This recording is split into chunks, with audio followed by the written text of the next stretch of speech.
Welcome in maths class by JP sir. Today is class for 12th class students. Topic is probability. Here is the example of conditional probability. Conditional probability का मतलब आपको समझाया गया था,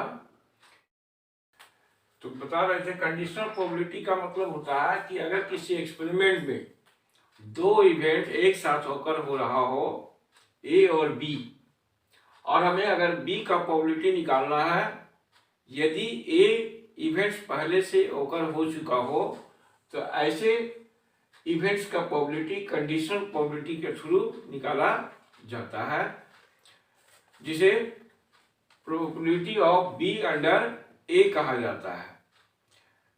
B का probability यदि ए पहले से हो चुका हो, और उसका फार्मूला आपको बताया गया होगा कि n A intersection B by n A. यहाँ एक क्वेश्चन है कि टू डाइस आर थ्रोन, दो पासे को फेंका जाता है, find the probability that some is 10 और greater if 5 appears on the first die।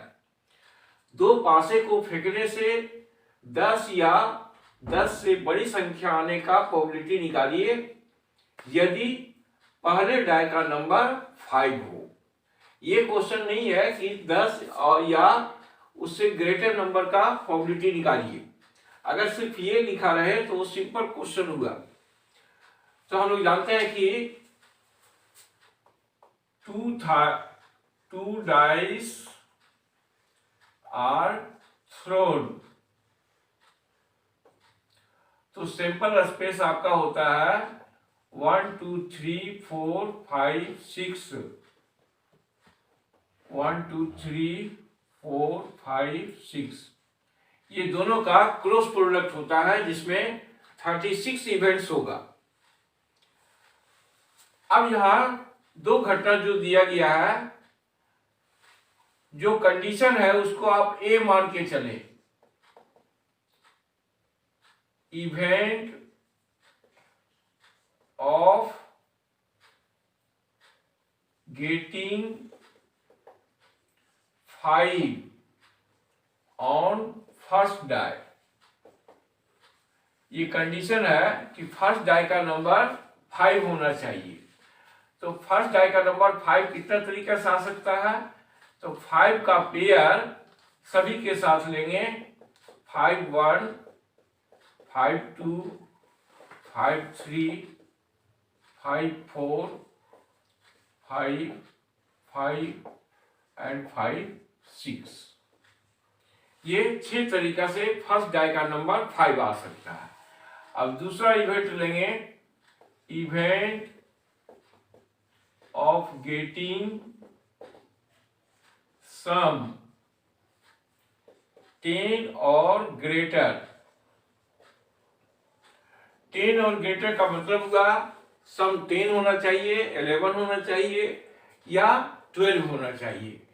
चूंकि लास्ट डिजिट होता है 6, इसलिए सम अधिक से अधिक क्या हो सकता है, 12 हो सकता है।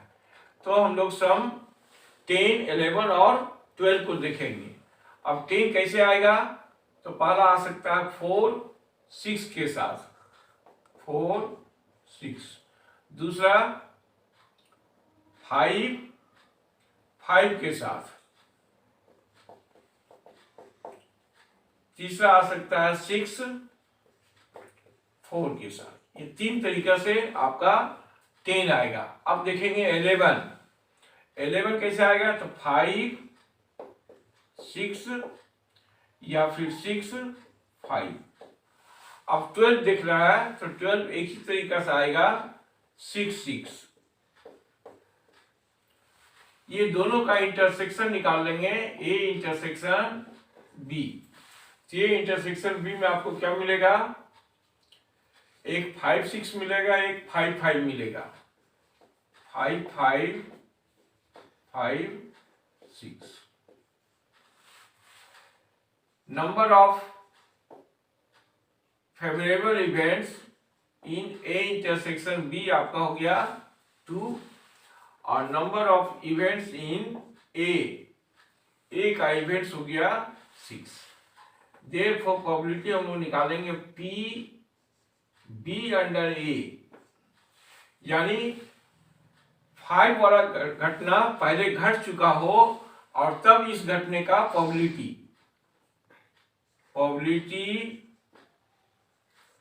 ऑफ गेटिंग सम 10 और ग्रेटर, 10 या ग्रेटर आने का probability if 5 appear on first die। ये और इसका फार्मूला क्या बताया गया है, n A intersection B upon n A आपको बताया गया है। तो ये हो जाएगा 2/6 यानी 1/3। इसी तरह का सेम क्वेश्चन आगे है, ये डाई इज रोल्ड ट्वाइस, एक डाई को 2 बार लुढ़काया जाता है, रोल किया जाता है, या 2 डाइस आर थ्रोन। तो सिंपल स्पेस आपका सेम तरीका से बनेगा और पाया जाता है कि and the sum appearing is observe to be 7। एक पासे को 2 बार रोल करने से यदि नंबर ऑफ सम 7 हो, तो what is the conditional probability that the number 2 has appeared at least once। तो कंडीशनल प्रोबेबिलिटी निकालना है कि 2 कम से कम एक बार आना चाहिए दोनों पासा में। तो सिंपल स्पेस उसी तरह से होगा, क्योंकि ये डाई इज रोल्ड ट्वाइस, एक पासे को 2 बार रोल किया जाता है, तो सिंपल स्पेस आपको होगा 1 2 3 4 5 6 इंटू 1 2 3 4 5 6। तो टोटल इवेंट्स यहाँ आप जानते होंगे कि टोटल इवेंट्स होता है 6 इंटू 6 36 होता है, लेकिन यहाँ एनएस का कोई आवश्यकता नहीं है। यदि आप probability of B by A P से निकालते हैं, P A intersection B by P A, तब आपको ये एनएस की जरूरत पड़ेगा। यहाँ पी ए इंटरसेक्शन बी निकालने के लिए n A intersection B by n S करना पड़ेगा। अगर इसका फॉर्मूला डायरेक्ट एन से लिखते हैं तो फिर एनएस की कोई आवश्यकता नहीं। अब यहाँ हम लोग 2 घटना मान लेंगे, एक ए और दूसरा बी। आप कोशिश कीजिए ए उसको सपोज करने का जो कंडीशन दिया हुआ हो, और जिसका प्रोबेबिलिटी निकालना है उसको आप बी सपोज करें, और हमेशा प्रोबेबिलिटी बी बाय ए निकालें। अगर आप संकेत इवेंट्स का E1 और E2 लगाते हैं, तो जिसका प्रोबेबिलिटी निकालना है उसको E2 लिखे, जो कंडीशन दिया है उसको E1 लिखें, और हमेशा E2 बाय E1 निकालें, तो आपको मिस्टेक कम होने की संभावना है। तो ये हम लोग, ये कंडीशन है कि सम 7 होना चाहिए, गेटिंग सम 7। अब 7 कितने तरीके से आ सकता है, तो आप पेयर बनाने जानते होंगे। 1 का पेयर किसी के भी साथ लेंगे तो 7 किसके साथ आएगा, 1 और 6 के साथ 7 मिलेगा। तो फर्स्ट पेयर हो गया 1 6, दूसरा हो गया 2 5, तीसरा हो गया 3 4, और इसी तरह बढ़ते जाइए 4 3 5 2 6 1। इतने तरीके से दोनों पासे का नंबर का योगफल यानी सम 7 होगा। अब बी मान लेंगे, getting 2 has appeared at least once। यानी दोनों पासे का जो नंबर आएगा उसमें 2 कम से कम एक बार आना चाहिए। तो ये जो फर्स्ट पासा का नंबर 2 है, इसके साथ कितना पेयर बनेगा? 6 पेयर बनेगा। 2 1 2 2 2 3 2 4 2 5 2 6।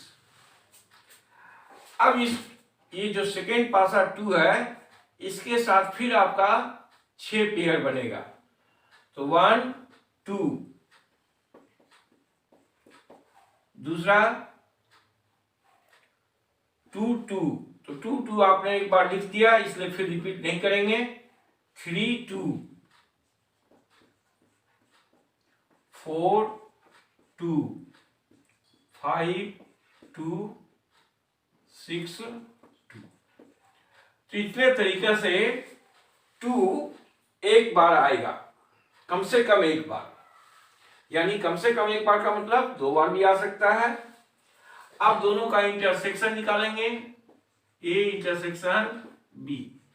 ए इंटरसेक्शन बी में आपको कौन सा मिलेगा? एक मिलेगा 2 5 और दूसरा मिलेगा 5 2। 2 5 5 2। ए इंटरसेक्शन बी यानी नंबर ऑफ इवेंट्स हो गया 2, और ए का नंबर ऑफ इवेंट्स ए में काउंट कर लेंगे 1 2 3 4 5 6। तो प्रोबेबिलिटी हमको किसका निकालना है? दूसरे घटना का प्रोबेबिलिटी निकालना है। यदि पहले से निकला हुआ नंबर का सम 7 हो, यानी पी बी बाय ए निकालना है। N A intersection B by n A 2/6। इसका भी आंसर 1/3 ही मिला। पहले क्वेश्चन का भी आंसर 1/3 है, दूसरे क्वेश्चन का भी आंसर 1/3 है। तो जब कंडीशनल प्रोबेबिलिटी का क्वेश्चन हो तो आप कोशिश करेंगे कि जो कंडीशन लगा हुआ है उसे इवेंट्स ए मान के चलें, और जिसका प्रोबेबिलिटी निकालना उसे बी मान के चलें। दोनों इवेंट्स को लिख लें, उसके बाद इंटरसेक्शन निकालें, और हमेशा पी बी बाय ए निकालें तो गलती नहीं होगी। इसी तरह दूसरा क्वेश्चन है, अगला क्वेश्चन है, ये कपल हैज 2 चिल्ड्रेन। एक कपल के 2 बच्चे हैं। Find probability that both are boys. Probability निकालना है, संभावना कि दोनों बच्चे लड़के होने चाहिए। If it is known that one of the children is a boy. यदि अगर हमको पहले से पता है कि दोनों बच्चे में से एक जो है वो बॉय है, दोनों में से एक बच्चा बॉय है, तो दोनों के बॉय होने का प्रोबेबिलिटी क्या होगा? तो सैंपल स्पेस कैसे बनेगा? ये कपल हैज 2 चिल्ड्रेन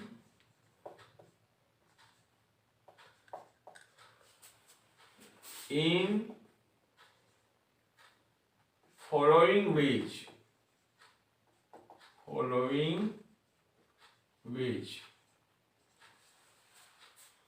जितने तरीके से 2 बच्चा हो सकता है, वो सभी पॉसिबिलिटी से जो सेट बनेगा वो कहलाएगा आपका sample space.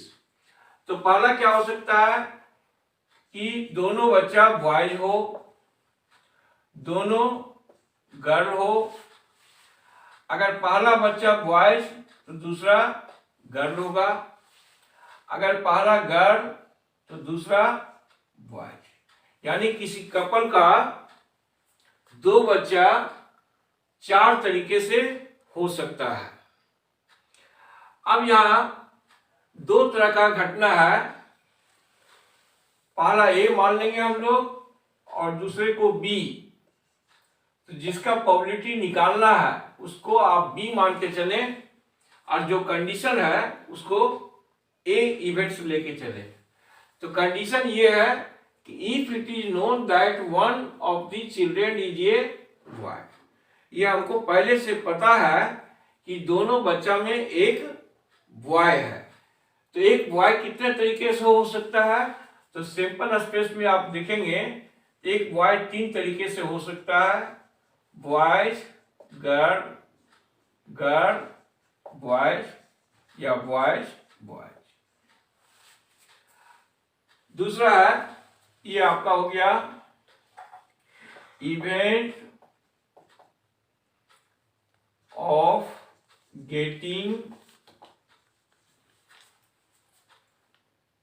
At least one boy, at least one boy. यहां आपको क्लियर लिखा रहेगा नोट दैट, एटलीस्ट रहेगा यहां कम से कम, at least one of the children is a boy. दूसरा, गेटिंग बोथ बॉय, दोनों बच्चा बॉय होना चाहिए। तो दोनों बच्चा बॉय कितने तरीके से हो सकता है, एक तरीके से। ये दोनों का इंटरसेक्शन निकाल लेंगे, इंटरसेक्शन क्या मिलेगा, ये बॉय बॉय मिलेगा। अब नंबर ऑफ इवेंट्स निकाल लेंगे ए इंटरसेक्शन बी में, ये 1 हो गया। ए का नंबर ऑफ इवेंट्स निकाल लेंगे 1 2 3, तो प्रोबेबिलिटी हो गया बी अंडर ए, यानी प्रोबेबिलिटी किसका निकालना जा रहा है, probability of getting both boys, दोनों बच्चे का बॉय होने का probability if at least one is a boy, one is a boy. अगर पहले से हमको मालूम है कि दोनों बच्चे में से एक बच्चा बॉय है, तो दोनों के बॉय होने का संभावना प्रोबेबिलिटी बी बाय ए से भर देंगे और फार्मूला लिखेंगे A intersection B by n A, यानी 1/3। यानी 3 चांस में एक चांस ऐसा है कि दोनों बच्चा लड़का होगा, बॉय होगा। ये आपका क्वेश्चन हुआ। दूसरा क्वेश्चन है, ये coin is tossed and then ये डाई इज थ्रोन। जैसे आपने पढ़ा 2 कॉइन्स आर टॉस्ड का क्वेश्चन, 2 डाइस थ्रोन का क्वेश्चन पढ़ा। यहां एक साथ सिक्का और पासा को फेंका जा रहा है। तो सिक्के और पासे को फेंकने से सिंपल स्पेस क्या बनेगा वो आपको ध्यान देना है और प्रोबेबिलिटी निकालना है। Find the probability of obtaining 6, पासे का नंबर 6 होना चाहिए given that head came up, जबकि कंडीशन है कि पासा सिक्के का वैल्यू हेड हो। यदि सिक्का में हेड आता है तो पासा का नंबर 6 होने का प्रोबेबिलिटी क्या होगा। तो पहले हम लोग सिंपल स्पेस बनाने सीखेंगे। क्योंकि ये coin is tossed and then ये डाई इज थ्रोन। एक पासे को फेंका जाता है और साथ में एक सिक्के को उछाला जाता है।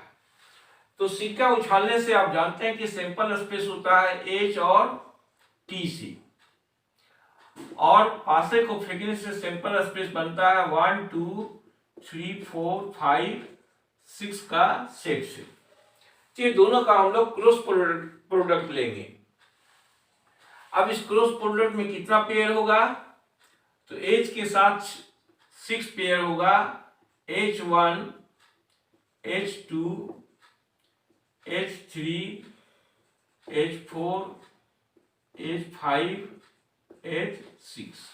उसी तरह 10 के साथ 6 पेयर होगा, T1, T2, T3, T4, T5, T6। अब यहां हम लोग पहले के जैसा दो इवेंट्स सपोज करके चलेंगे, ए और बी। एक इसको सपोज करना है जो कंडीशन है। कंडीशन क्या है आपका कि given that head comes up, तो गेटिंग हेड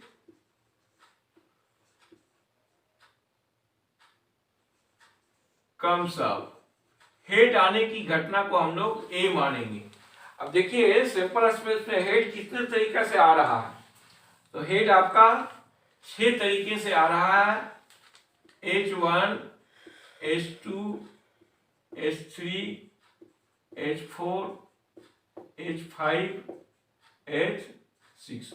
आप यहां कॉमा लगा के भी लिख सकते हैं, इस तरह से कॉमा लगा के लिख सकते हैं। दूसरा घटना बी, जिसका प्रोबेबिलिटी हमको निकालना है। प्रोबेबिलिटी निकालना है गेटिंग 6, गेटिंग नंबर 6। अब सिंपल स्पेस में देखिए 6 कितने तरीके से आ रहा है, तो 6 आपका 2 तरीके से आ रहा है, एक है हेड के साथ और दूसरा है टेल के साथ। इसी का प्रोबेबिलिटी आपको निकालना है। यदि पहले से मालूम है कि ये घटना घट रहा है, एक घटना, तो दोनों का इंटरसेक्शन निकाल लेंगे, A intersection B. A intersection B में आपको कौन मिलेगा, H6 मिलेगा। इसका नंबर ऑफ इवेंट्स निकाल लेंगे, एन ए इंटरसेक्शन बी, तो नंबर ऑफ इवेंट्स हो गया 1, एन ए का नंबर ऑफ इवेंट्स हो गया 1 2 3 4 5 6। तो प्रोबेबिलिटी आपका हो गया बी बाय ए निकालना है, n A intersection B by n A, ये आपको मिलेगा 1/6। तो कंडीशनल प्रोबेबिलिटी का प्रॉब्लम बनाना बहुत ही आसान है, बशर्ते आप थोड़ा सा ध्यान देंगे कि जो कंडीशन लगा हुआ है उसको इवेंट्स ए मान के चले, और जिसका प्रोबेबिलिटी निकालना हो उसको बी मान के चले। दोनों इवेंट्स का फेवरेबल इवेंट्स पता करें, इंटरसेक्शन निकालें और हमेशा प्रोबेबिलिटी निकालें बी अंडर ए, तो गलती नहीं होगा।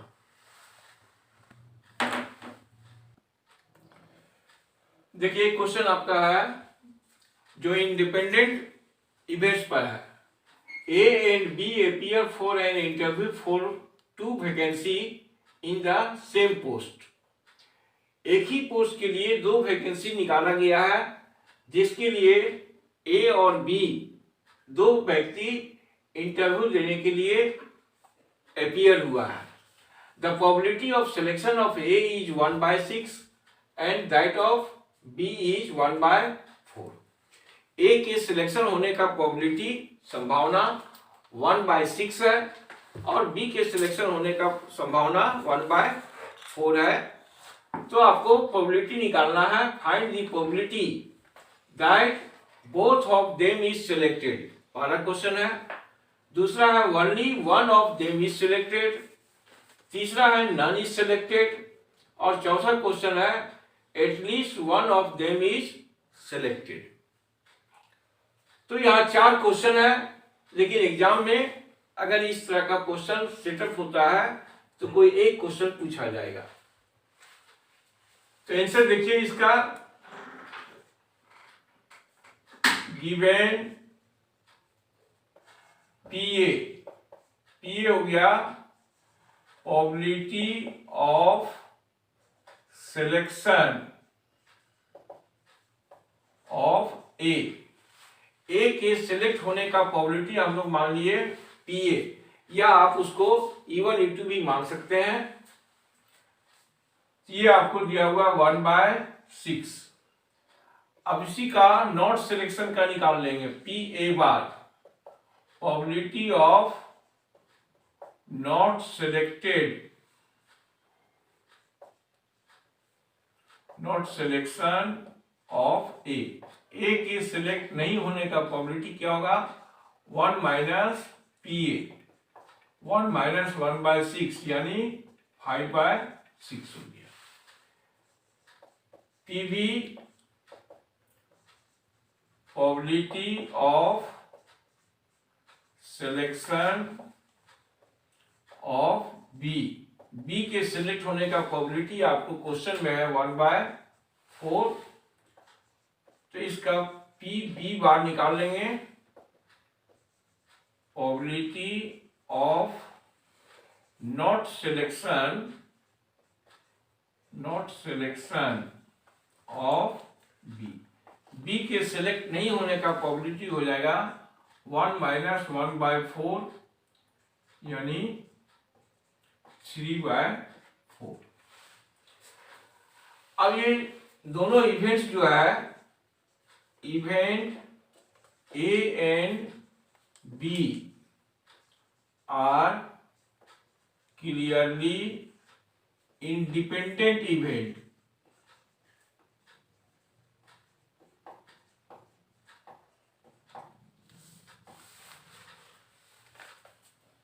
चूंकि दोनों घटना जो है इवेंट्स वो इंडिपेंडेंट है, इंडिपेंडेंट स्वतंत्र है। क्यों?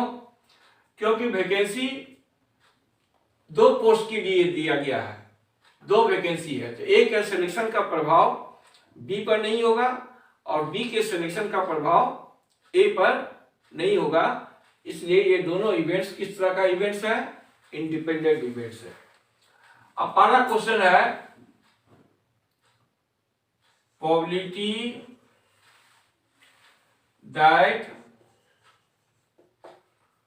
both are selected,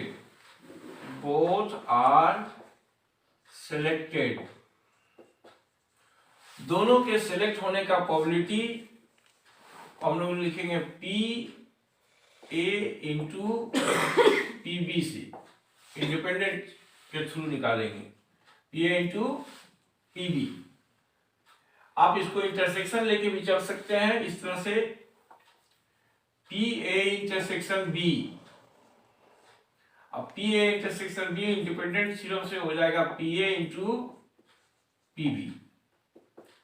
P A आपका है 1/6 और पी बी है 1/4 यानी 1/24। तो दोनों के एक साथ सिलेक्शन होने का प्रोबेबिलिटी हो जाएगा 1/24। ये आपका फर्स्ट क्वेश्चन हो गया। दूसरा क्वेश्चन अगर है probability that only one of them is selected,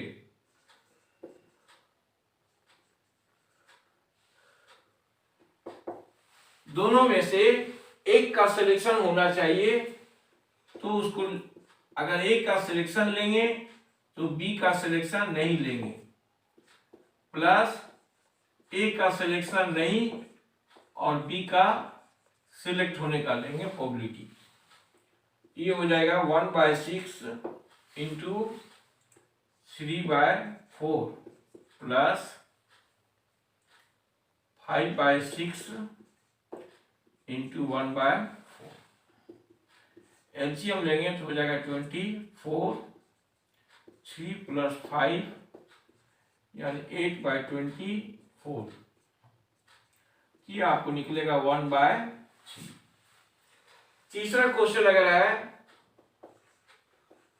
probability that none of them is selected, दोनों में से किसी का सिलेक्शन नहीं होना चाहिए, उसका प्रोबेबिलिटी क्या हो जाएगा, P A bar into P B bar, यानी दोनों के नहीं होने का सिलेक्शन ले लेंगे। तो 5/6 इंटू 3/4, ये आपको मिलेगा 5/8। अब अगर क्वेश्चन में एटलीस्ट लगा हुआ है, probability that at least one of them is selected, दोनों में से कम एक का सिलेक्शन होना चाहिए, उस घटना का प्रोबेबिलिटी निकालना है। तो आप टोटल प्रोबेबिलिटी 1 में नन का प्रोबेबिलिटी माइनस करके निकाल सकते हैं, या फिर यहां से निकाल सकते हैं। एक का सिलेक्शन लेंगे, दूसरे का सिलेक्शन नहीं, प्लस पहले का सिलेक्शन नहीं, दूसरे का सिलेक्शन, और फिर लेंगे दोनों का सिलेक्शन। तो आप इस तरह निकाल सकते हैं 1/6 into 3/4 plus 5/6 into 1/4 plus 1/6 into 1/4, ये आपका हो जाएगा 3 + 5 + 1/24, यानी 9/24, ये आपका हो जाएगा 3/8। आप इस तरह निकाल सकते हैं, या 1 में नन को माइनस करके भी निकाला जा सकता है। दूसरा तरीका आप निकालना चाहते हैं तो 1 में दोनों के सिलेक्शन नहीं होने का प्रोबेबिलिटी को माइनस कर दीजिए, तो दोनों का नहीं होने का प्रोबेबिलिटी है आपका 5/6 इंटू 3/4,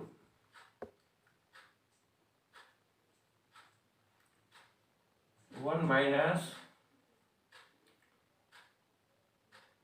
5/8, ये भी आएगा 3/8।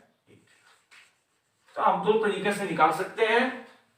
अगर एटलीस्ट वन ऑफ देम का सिलेक्शन निकालना है, एक का सिलेक्शन लीजिए, दूसरे का सिलेक्शन नहीं, फिर प्लस दूसरे का सिलेक्शन नहीं, पहले का सिलेक्शन, प्लस दोनों का एक साथ सिलेक्शन। आप ऐसे निकालिए, या 1 में दोनों के नहीं सिलेक्शन होने का प्रोबेबिलिटी को माइनस करके निकाल सकते हैं। तो ये भी क्वेश्चन आपको इंपॉर्टेंट है, इसमें से कोई एक क्वेश्चन पूछा जा सकता है, सभी क्वेश्चन नहीं पूछा जाएगा। अगले क्लास में हम लोग बेस थ्योरम पर बेस प्रोबेबिलिटी देखेंगे।